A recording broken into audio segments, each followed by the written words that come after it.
Plusieurs milliers de personnes se sont rassemblées mercredi 28 mars à Paris en mémoire de l'octogénaire juive, Mireille Knoll, tuée vendredi, chez elle, dans le 11e arrondissement. Au-delà des tensions liées à la présence de Marine Le Pen et Jean-Luc Mélenchon, qui ont dû quitter le cortège sous les huées, la marche s'est déroulée dans le calme entre colère et recueillement. Un sentiment de peur. La marche s'est terminée devant l'immeuble où Mireille Knoll habitait. Une habitante du quartier est en colère. « C'est quoi ce pays où tue les juifs et on ne dit rien ?» s'exclame Martine, âgée de 55 ans. Marche silencieuse, marche blanche, mais on a juste envie d'hurler, poursuit-elle citant le « meurtre d'Ilan Halimi en 2006, puis celui de Sarah Halimi en 2017, aujourd'hui, Mireille Knoll. Jusqu'où, jusqu'à quand ?» s'interroge-t-elle. Dans le 11e arrondissement de Paris qui a connu l'attaque de Charlie Hebdo, l'attentat du Bataclan, le meurtre de Sarah Halimi, Renée 82 ans, une amie de Mireille Knoll, indique ne plus porteur son pendentif en étoile de David.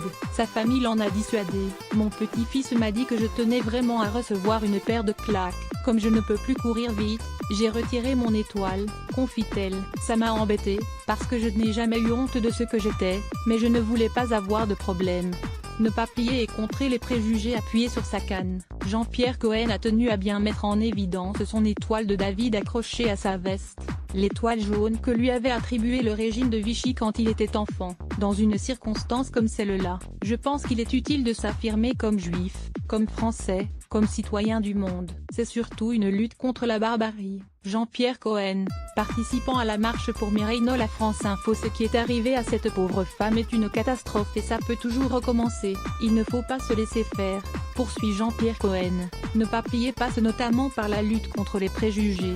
Fabien, membre de l'association Coexiste, fait de la prévention dans les collèges et les lycées. Il en démontre la nécessité. On entend encore régulièrement des choses contre les juifs en milieu scolaire, témoigne-t-il. Les juifs sont très riches, contrôlent le monde, cite-t-il, parmi les préjugés entendus, ajoutant l'association automatique entre juifs et Israël, une exportation du conflit israélo-palestinien. Fabien redoute que le message de vivre ensemble porté par le rassemblement soit atténué par la controverse sur l'éviction de Marine Le Pen et Jean-Luc Mélenchon. Ce sentiment est partagé par Anne. Il est dommage qu'il n'y ait pas de différenciation entre quelqu'un dont le père, fondamentalement antisémite, vient d'être condamné et Mélenchon qui a un regard sur le sort des Palestiniens. Cela n'a aucun rapport, dit-elle. Ce qu'espèrent surtout les manifestants, c'est que cette marche ne connaisse pas le même sort que les précédentes, de fugaces prises de conscience collective qui n'ont pas empêché de nouveaux actes antisémites.